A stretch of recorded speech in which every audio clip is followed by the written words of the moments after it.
Welcome to Tenacity with Sonia C, the podcast where entrepreneurs, founders, and ambitious professionals come to learn from those who have walked the path, navigating challenges and achieving success. Whether it's thriving in business, pivoting, scaling for growth, fundraising, or finding work-life balance, dealing with loneliness, adversity, or overcoming personal struggles. Our guests share the insights and strategies that have empowered them to level up. I'm your host, Sonia, and let's get started.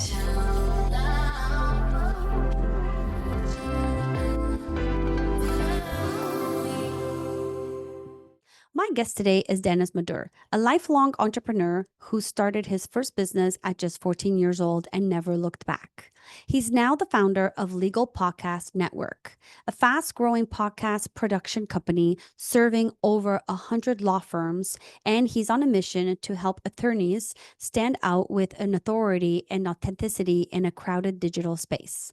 In this episode, we dive into Dennis's entrepreneurial roots, how podcasting became his zone of genius, and why service-based businesses, especially in legal, need to think like media companies. We talk about monetization strategies that actually work, the power of consistency, content, and the real story behind launching a business with 0 clients and scaling it to nearly 30 employees in under a year.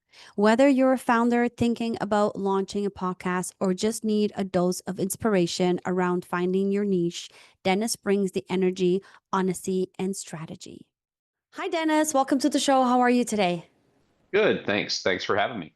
Yeah, I'm excited to get into this conversation. I think you're my first guest that we're really going to get into podcasting. So it's going to be super interesting. Oh, wow. I don't usually get to be the only person talking about podcasting. I'm usually a Yeah, podcaster among podcasters. So no, happy to represent the whole genre. yeah. Can you tell me, you've been an entrepreneur since the age of 14. What was Mhm. the first venture? What was your first venture? And how did it shape the way you approach business today? So I would say 14 is my first time where I could look at it and say that was a business. I was that kid that always was trying to make money, figure out how to make Mhm. money. One was because of our socioeconomic status Yeah. where we were in life. And so I had to do it to survive at 8, 9, 10 years old and take care of my sister.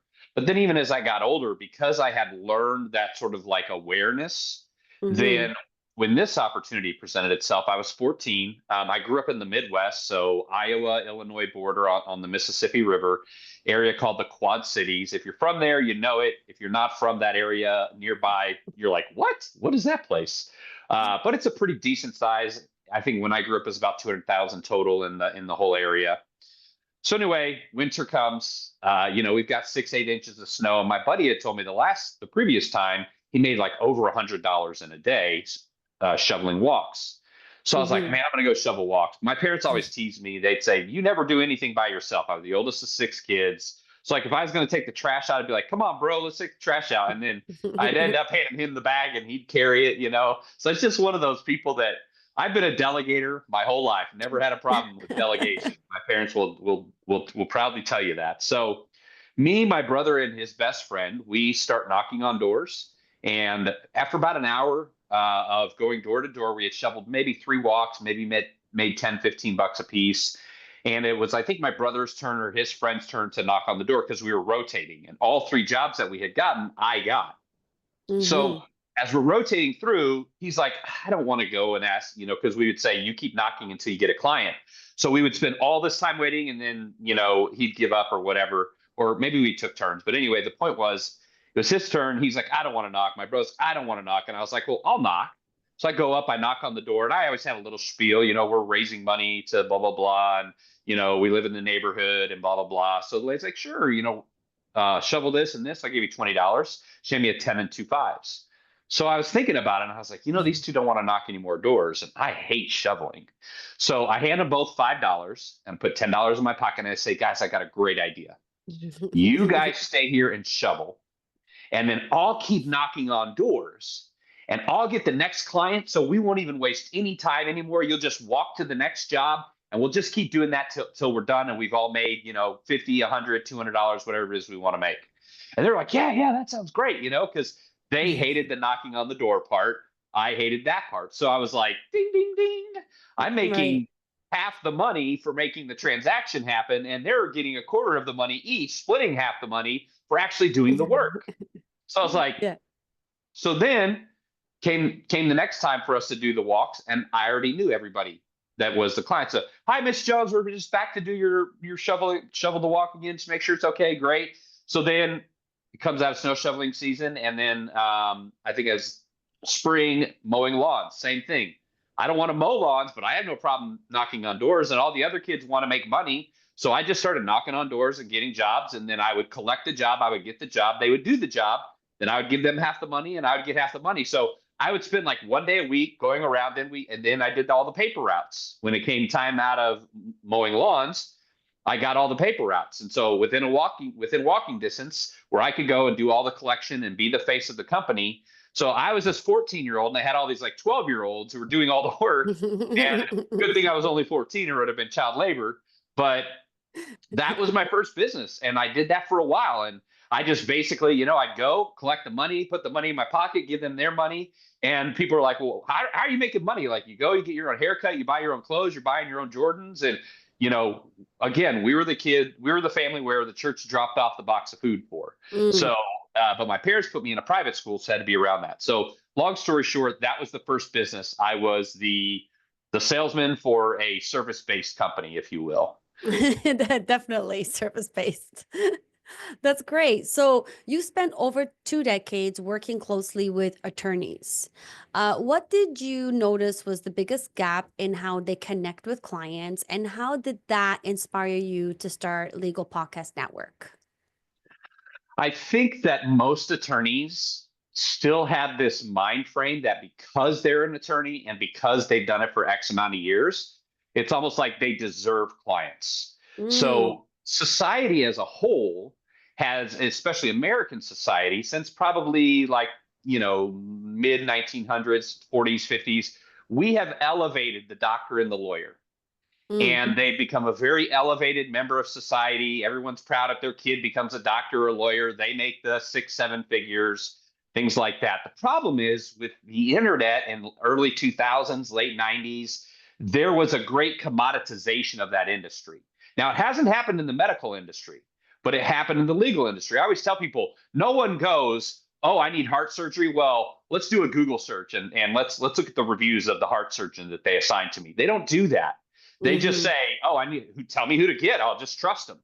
But with lawyers now, they're like, "I need a lawyer." Then they just Google like divorce lawyer, Austin, Texas, and then there's just hundreds of them listed. So now they go from I'm a lawyer to I'm a lawyer amongst hundreds. So how do they Yeah. differentiate themselves? And that's where kind of I began to sort of step in with this podcasting concept. Is I've heard attorneys say for 20 years, and they, if I can get them across my desk and get them in front of me, then I know I'll get them as a client. That's great. However, hmm over 80% of people solely use the internet to find their attorney. So Yeah. how do I emulate sitting across from the desk, which is the attorney's strength, but yet meet the people where they are? And that's where the podcasting came in. So, and I had attorneys asking me about it. I had another partnership that I was in. We were doing SEO for lawyers and worked with them for a long time, as you said, mentioned 20 something years. But I'd had attorneys asking me, do you guys do podcasts? Mm. Can you help me with the podcast? And I went to my partner. He's like, no, we're going to start an answering service. That's more needed. Okay, fine. Then when we broke up, whatever you want to say, he bought me out. I looked at like my book of business ideas, and I'm an entrepreneur. When I have an idea, especially if it's in my wheelhouse, I'll just jot it down. I keep the notebook. Sometimes it's just a silly hmm idea, and sometimes I just build businesses in my head for fun. I'll be like, oh, if I have this one restaurant that I built called His and Hers. And like the front of it is like, and actually there's a place here on the island where we could make it. Like the front of it is like a barbecue shack, and then the back of it is a tea house. And mm like you can choose between the two, and you can order from either menu. So you could go into the tea house but have barbecue, or you could go into have like a proper tea, or you could go over to the barbecue place and have proper tea while you're eating your barbecue or whatever. So I just in my mind thought, and I like I'll even work it down to like margins and things like that. So I have a book like hmm that where I just let my mind have fun in its entrepreneurial ADHD self.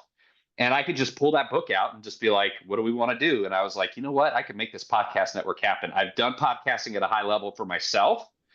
And I know attorneys like the back of my hand. I know what they want and what sells them, and I know what they need. So we Mm. built this, and here we are. May 1st will be 1 year. We're a little over 100 clients. We started from nothing, and we started with just me, and we've got approaching 30 people on the team. And again, it's been basically 11 and a half months.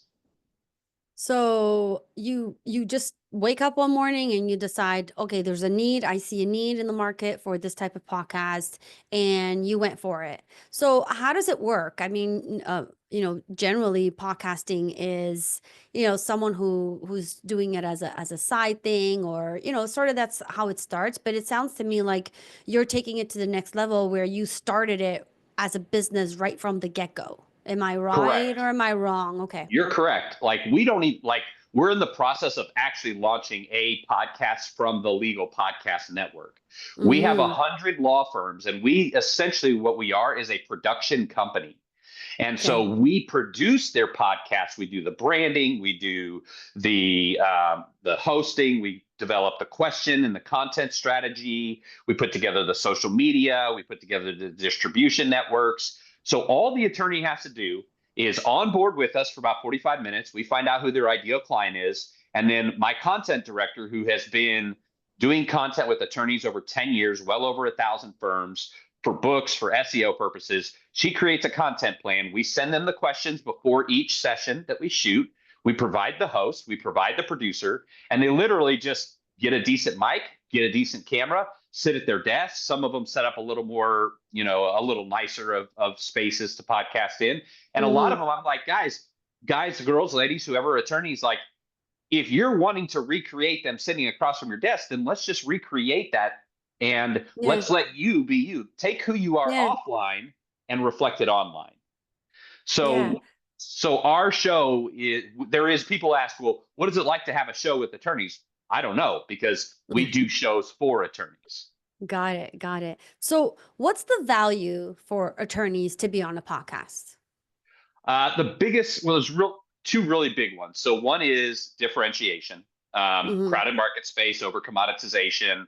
What's the difference between one attorney to the next? But in that specific area is thought leadership, and Yeah. and even more important is authoritative positioning. So thought leadership, and I always try to differentiate this with my clients, and even when I'm on, talking to people about stuff. These are two very different things. Somebody will say, "I want to be a Mm-hmm. thought leader." So what you're telling me is you want other lawyers, like let's say they're a lawyer, you want other lawyers to look at what you're doing and to emulate you and your practice. You want to be the one that everybody says, wow, if he does it, I want to do it, or if she does it, I want to do it. Or are you telling me you want to be the person that in your community, when people are looking for a specific case type, that they're going to go to you because you're the authority? That's what Mm. authoritative positioning is. Thought leadership is about who I am and what I do. Authoritative positioning is about positioning myself in the community so that when people approach me, they approach me not as attorney number 7 on my list of 15 to call, but as the attorney who I listened to your podcast. I went to the FAQ page. I saw the videos. I have a Mm. high asset divorce. You've talked about what happens in the second home, what happens to a boat, what happens to high income earners, and like, so I've been on your site. I feel like your practice is dedicated to people just like me. So Mm-hmm. now I want to work with you. And my first question isn't, well, how much do you cost? It's how much would it cost me to be able to work with you? And Yeah. that's what we're trying to do is create a different dynamic so that when they do show up on the internet in that 80%, they're showing up differently with more authority and more information for their potential client to draw the right kind of client to them. Yeah.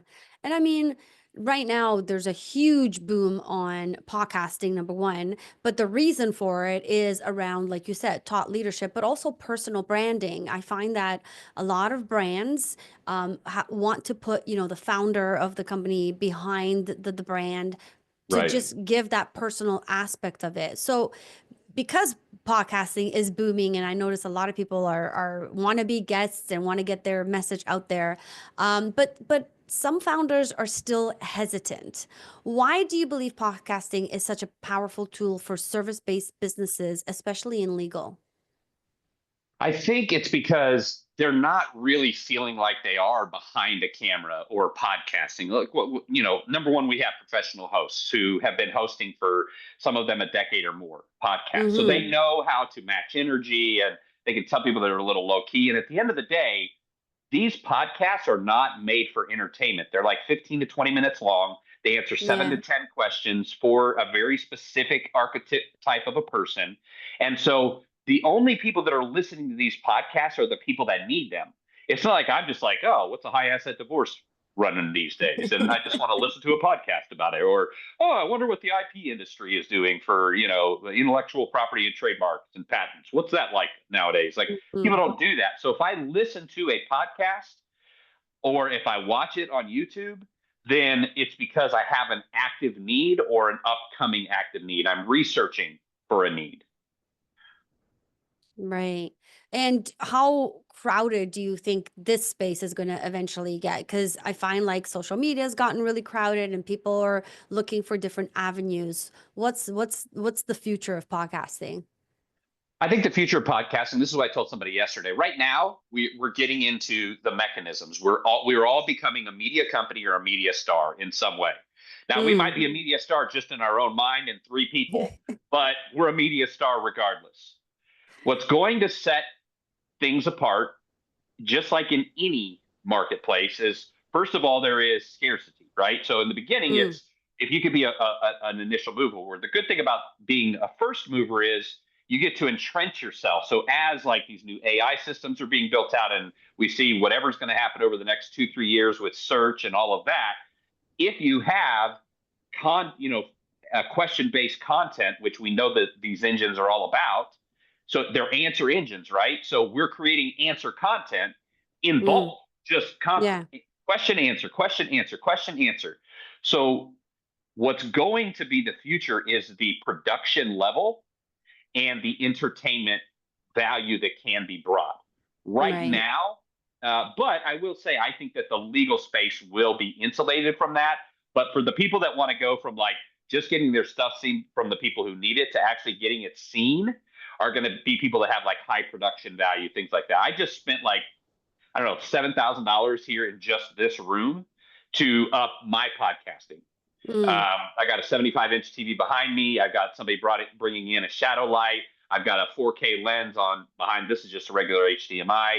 But I spent a ton of money. Why? Because I understand that production value is going to be big. And then when we launch our show, what we're trying to do is called Building Authority Through Media. BAM.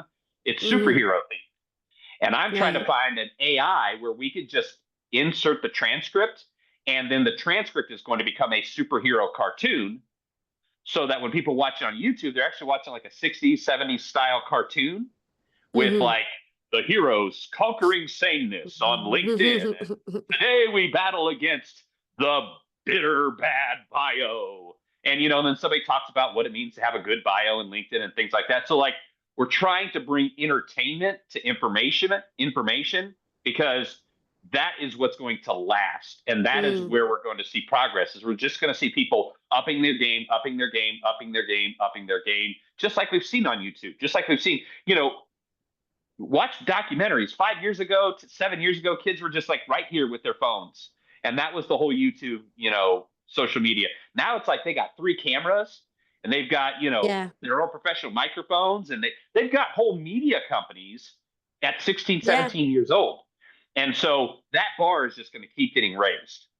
That's what I Yeah. think the future of podcasting and this stuff is entertainment and production value. I'm always surprised that, first of all, how many podcasts exist. And there is a statistic that, like, I think it's 65% of podcasts don't get past like their 10th episode. So yeah, zombie episodes is what they call, or zombie Right? shows. Yeah.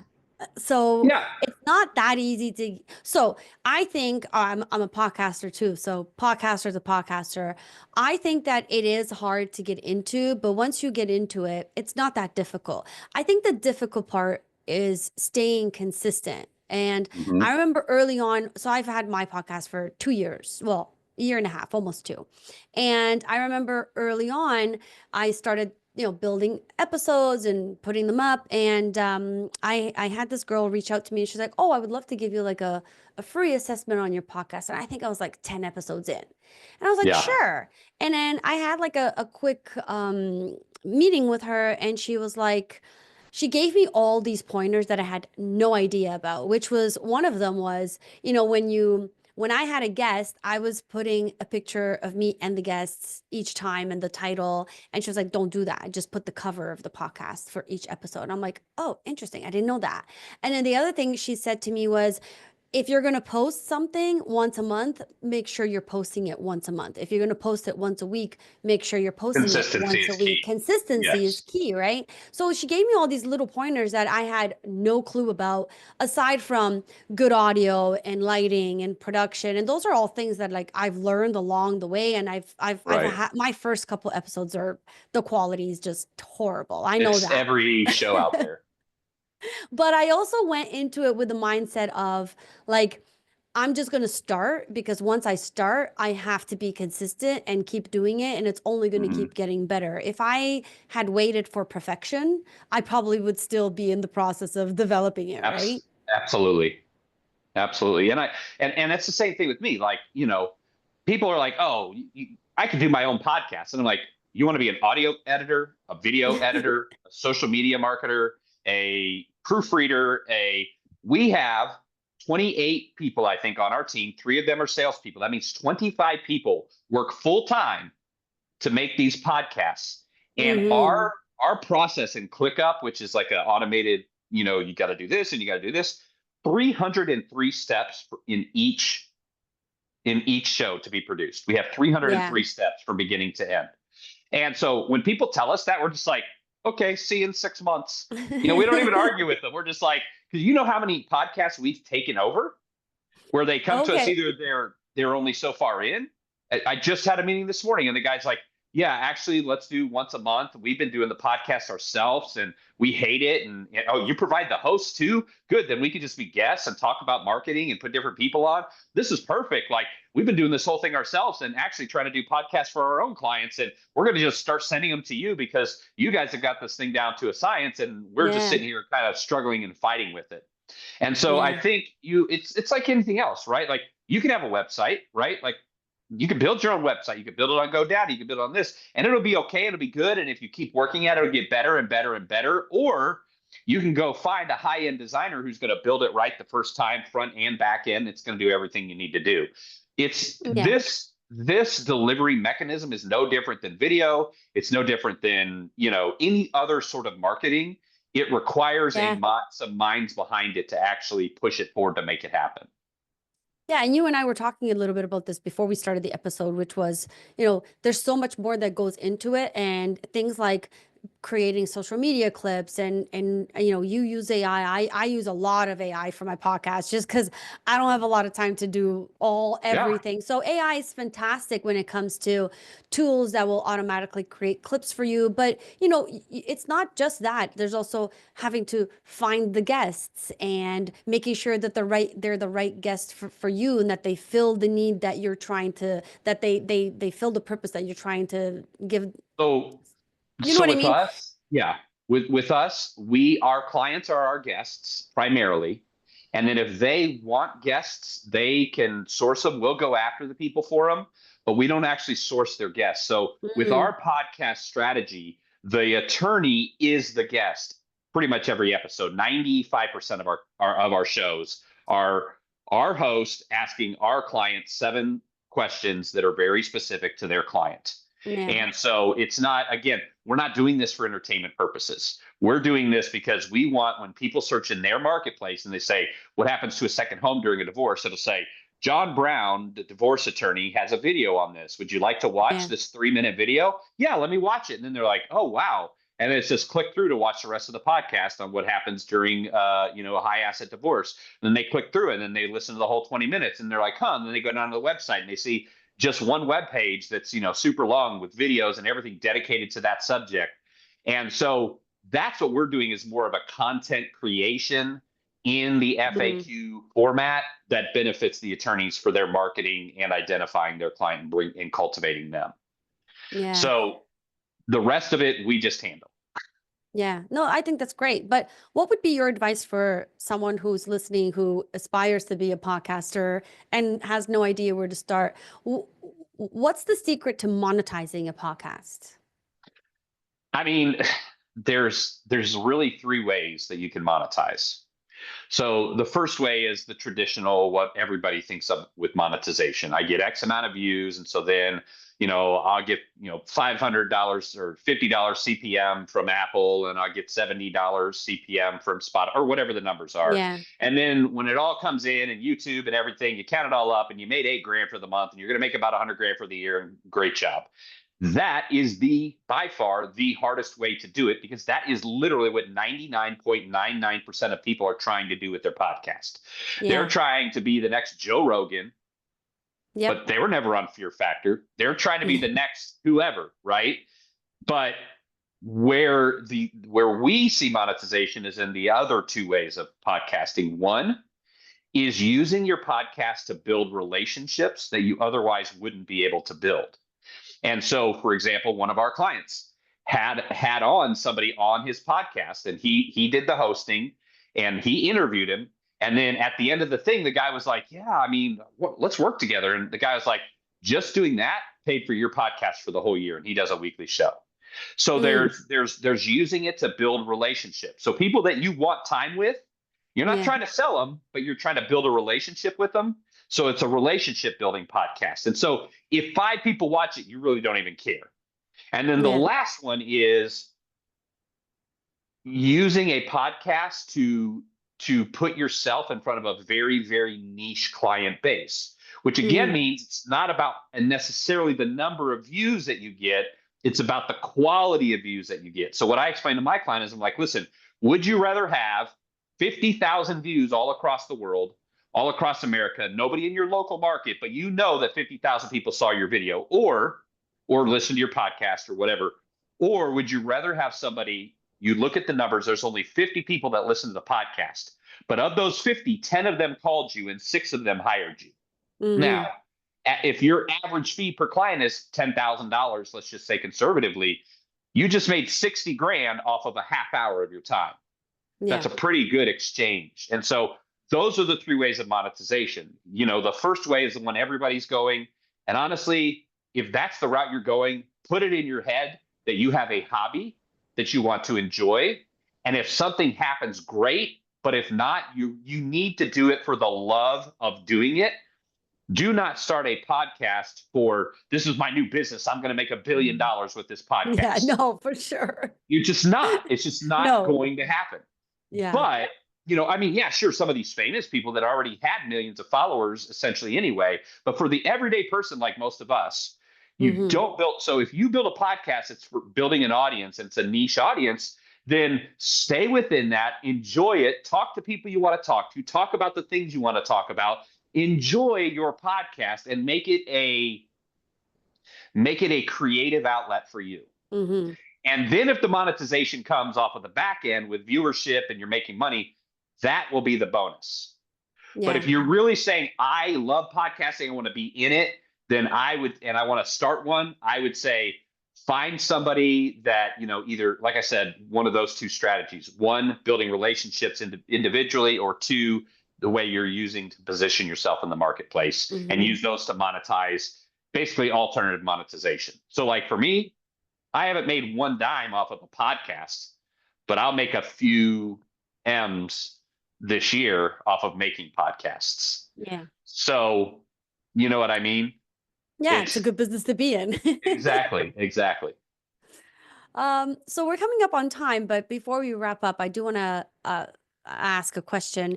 My podcast is targeted towards people who are founders or are inspiring to be founders, and I always like to have a lesson learned moment. So looking back, what was there a moment, were there things that didn't go as planned, a misstep, a failure, or a hard lesson that ultimately pushed you forward? And if so, can you share one of those with us?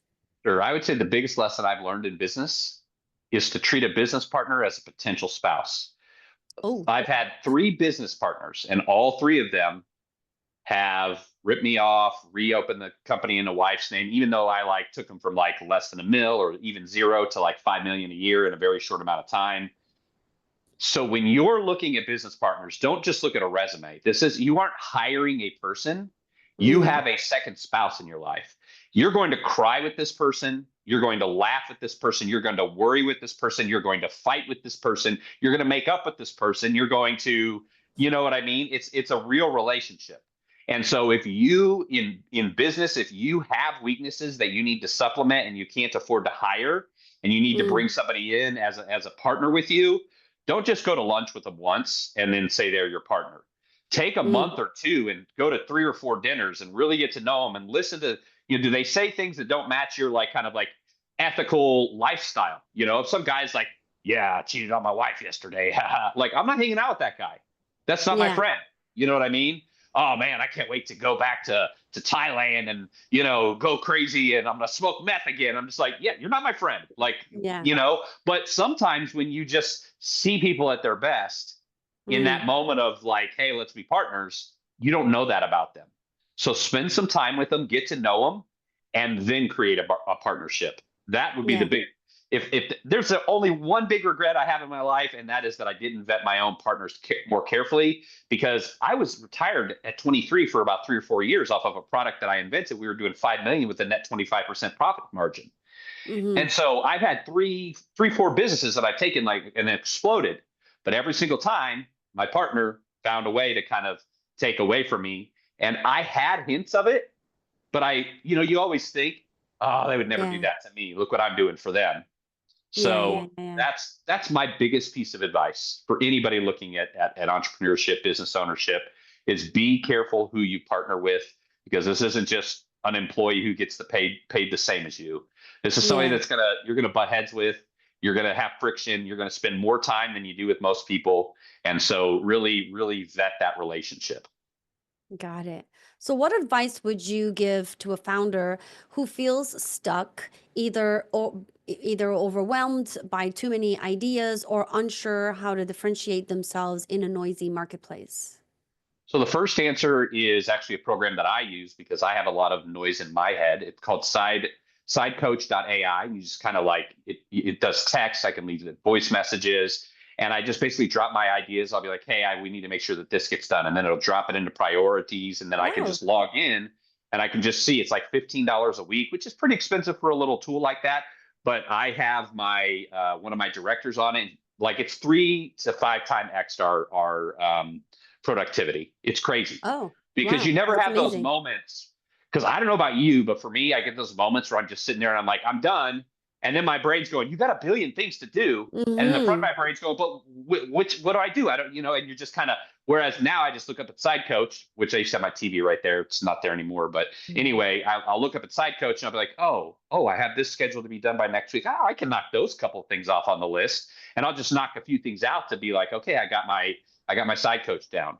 The Mm. second part of that question was if they feel burnout. Was that correct? Like which? Well, if they feel overwhelmed with too many ideas or unsure how to differentiate themselves in a marketplace. Oh, differentiating themselves. Yeah. I think there's two things that I would say that the marketplace always needs. One is it needs high level of production, because Mm-hmm. that's a way to set yourself apart right away. When people go, wow, like that, they do it right. Like how many companies, how many professionals that you've heard that described about them? You never hear, man, they were sharp and they did everything right, and yet they failed. You don't hear Yeah. that.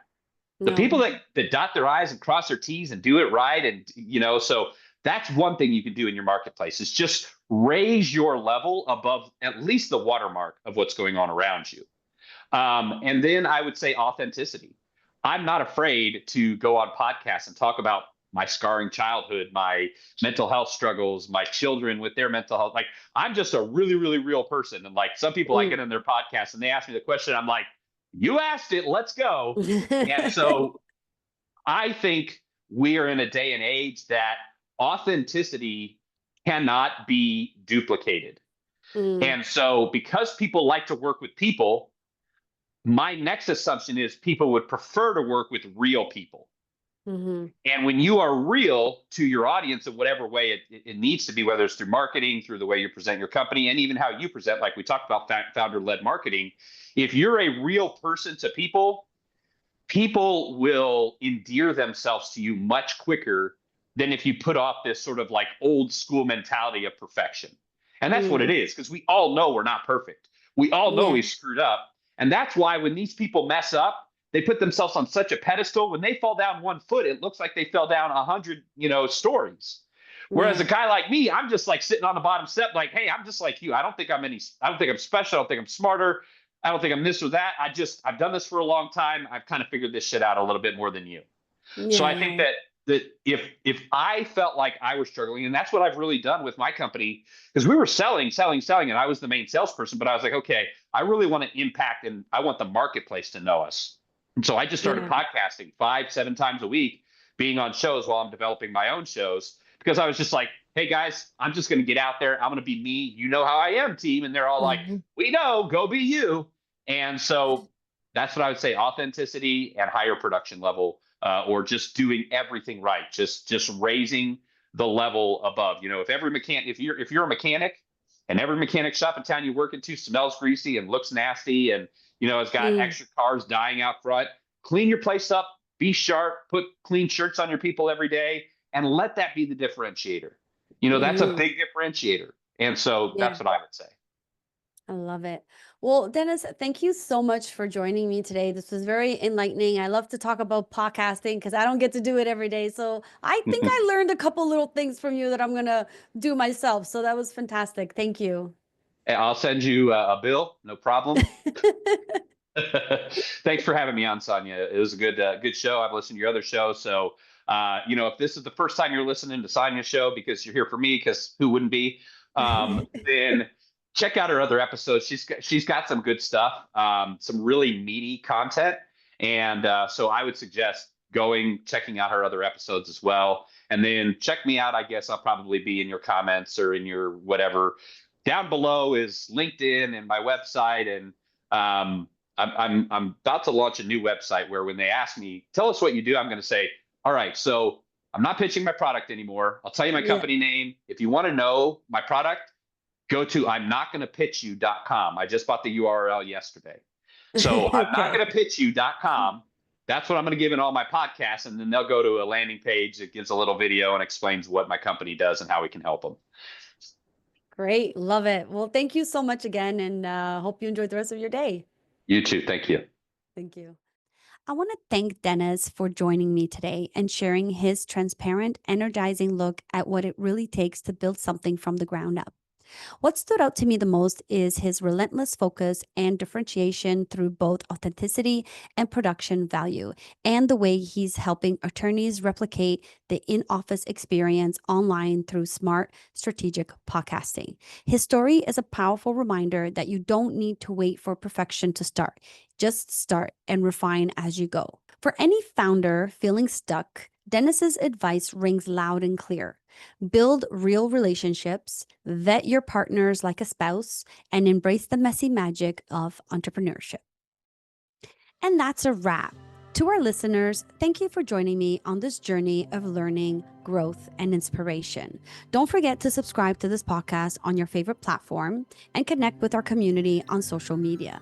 I'd love to hear your feedback, so leave a review and let me know what topics you'd want to explore in future episodes. Remember, the future belongs to those who embrace challenges, adapt with tenacity, and keep pushing forward. Keep growing, keep pivoting, and most importantly, stay tenacious in your pursuits. Thank you for tuning in, and I look forward to bringing you more insightful conversations in our upcoming episodes. This is Sonia signing off, but as always, keep chasing your dreams with tenacity.